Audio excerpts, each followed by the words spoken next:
ازيكم؟ هعمل معاكم النهارده السمك المكاريل سنجاري في الفرن. بصي هقولك على تتبيله خطيره لازم تجربيها. كل اللي ياكل السمك من ايدي لازم يسالني انت عملتيه ازاي. النهارده باذن الله هشارك معاكم الوصفه والتتبيله اللي هقولك عليها بالطريقه اللي هقولك عليها، بستخدمها لاي نوع سمك بشويه في الفرن، لان بصراحه بتدي ريحه وطعم، واللحم بيكون متبل وطعمه حلو جدا، واستحاله تشمي ريحه زفاره.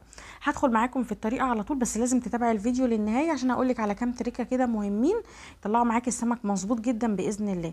طبعا انا جبت السمك بتاعي مغسول كويس جدا، انت بتخلي الراجل يقطعهولك سواء من البطن او من الظهر، مش هنختلف زي ما انت عايزه. المهم ان انت بتغسليه كويس جدا، ولاحظي ان السلسله بتاعه الظهر بيكون فيها دم كده، تضغطي عليها بايدك وانت بتغسليه عشان يطلع معاكي السمك نظيف والسلسله دي ما فيهاش دم.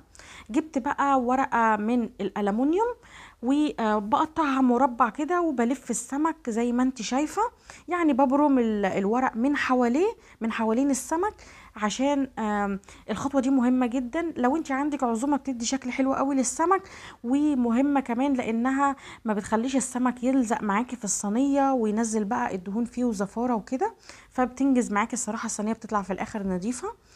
المهم بعد ما غلفت السمك كويس جدا، جبت بقى الهوم بتاعي، حطيت حباية كده من الفلفل الرومي كبيرة متقطعة، وحطيت نص راس توم متوسطة ودقيته كويس جدا. هبتدي بقى احط البهارات بتاعتي، معلقة صغيرة مليانة من البابريكا، وهحط نص معلقة صغيرة من الكزبرة الناشفة، وهحط الملح بيبقى حسب الرغبة.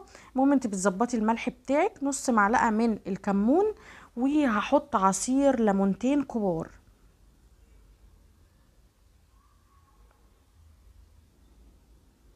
تمام كده. بعد ما عصرت الليمون بتاعي هبتدي اقلب كويس جدا، وبعد ما اقلب هدوق كده لو الملح مظبوط تمام. عايزه ملح بزود الملح على حسب رغبتك طبعا. جبت بقى السمك بتاعي وهنزل بالتتبيله الخطيره بتاعتي دي، بس مش هنزل بالتتبيله كلها، انا هنزل بتلات ارباع التتبيله بس، وهخلي منها يعني معلقه صغيره كده مليانه، بس ما تجيبيش ناحيتها زفاره. يعني المعلقه لما احط التتبيله دي على السمك ما رجعش المعلقه تاني على باقي الخلطه اللي انا قلتلك عليها اللي احنا محتاجينها في الاخر. هقولك هنعمل بيها ايه. المهم ان انا تبلت بيها السمك كويس جدا، وهسيب السمك من نص ساعة لساعة. ليه انا بعمل كده؟ عشان خاطر السمك اللحم بتاعه نفسه يكون متبل وطعمه حلو. دي الكمية اللي انا شلتها على جنب، وهقولك هنعمل بيها ايه دلوقتي. سبت السمك بقى يتبل على جنب، هبتدي اجيب الخضار بتاعي على حسب ما انت عايزة، بس الاشهر يعني ان انا بحط طماطم بتقطعيها يعني حجم كبير شوية بس رفيع عشان تستوي معاكي بسرعة في الفرن. وحطيت بصلاية كبيرة قطعتها، وعندي نص حزمة من الكزبرة الخضراء، والكزبرة الخضراء مهمة جدا. ممكن تحطي كزبرة على شبت، بس الكزبرة الخضراء ممكن لوحدها تغني، بتدي ريحة وطعم حلو قوي للخضرة بتاعتي. وعندي جزراية متوسطة، لازم تبشري الجزر بأي حاجة عندك. خدت بقى انا شوية صغيرين كده للسلطة، ودي وبقيتهم عصرت عليه ليمونة كبيرة. دي الخضار او الميكس الخضار اللي انا هحطه على السمك نفسه.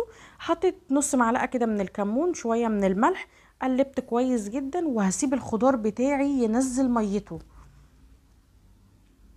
يعني انا محتاجه الميه اللي انت شايفاها دي. الكلام ده كان بعد ساعه يعني، عملت الخضار بعد السمك على طول، والاتنين قعدتهم ساعه. شلت الميه السلطه دي على جنب، وحطيت فيها معلقه التوم بالبهارات اللي احنا قلنا عليهم في الاول، ومفهومش زفاره ولا اي حاجه، وسبت الكلام ده كله على جنب. المهم جبت السمك بتاعي، حطيت بقى الخضار بتاعي، الطماطم مع الجزر مع البصل والكزبره، حطيتهم على السمك. طبعا انت على حسب ما انت بتحبي، ممكن تحطي كمية كبيرة، ممكن تحطي كمية اقل زي ما انت عايزة، بس الخضار ده بيطلع طعمه رهيب.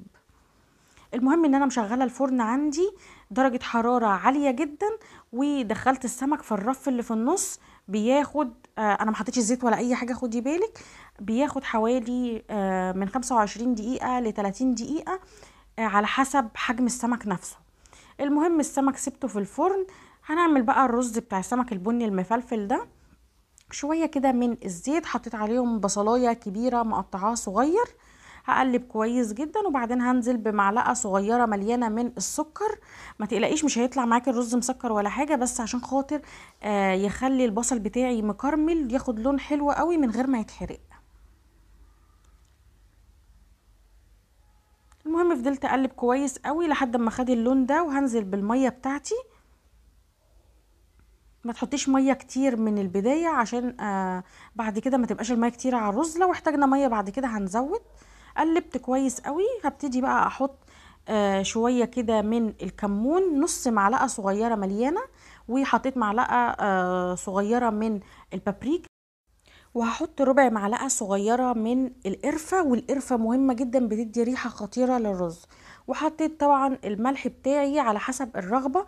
قلبت كويس جدا، شايفين لون المية بقى بني حلو ازاي من غير ما احتجت ان انا احرق البصل ولا حاجة. المهم سبت المية دي تغلي عندي، وطبعا انا مظبطة الملح بتاعي. نزلت بقى بالرز، انا حطيت هنا نص كيلو من الرز المغسول ومتصفي، ونزلت على المية قلبت كويس جدا. وبعدين لو احتجت ازود مية بعد كده مفيش مشكلة، بس من البداية ما تزوديش مية عشان ما تطلعش كتير على الرز.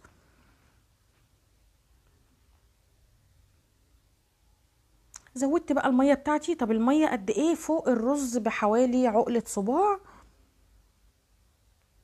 وقلبت كويس قوي، سبت الرز على نار عالية لحد بس ما هوريك الشكل دلوقتي، لحد ما الرز يبتدي يبان او المية يعني يتشرب كده جزء من المية. في المرحلة دي انا وطيت البوتاجاز على اقل درجة حرارة، وهغطي الرز بقى عشان يستوي بعد ربع ساعة.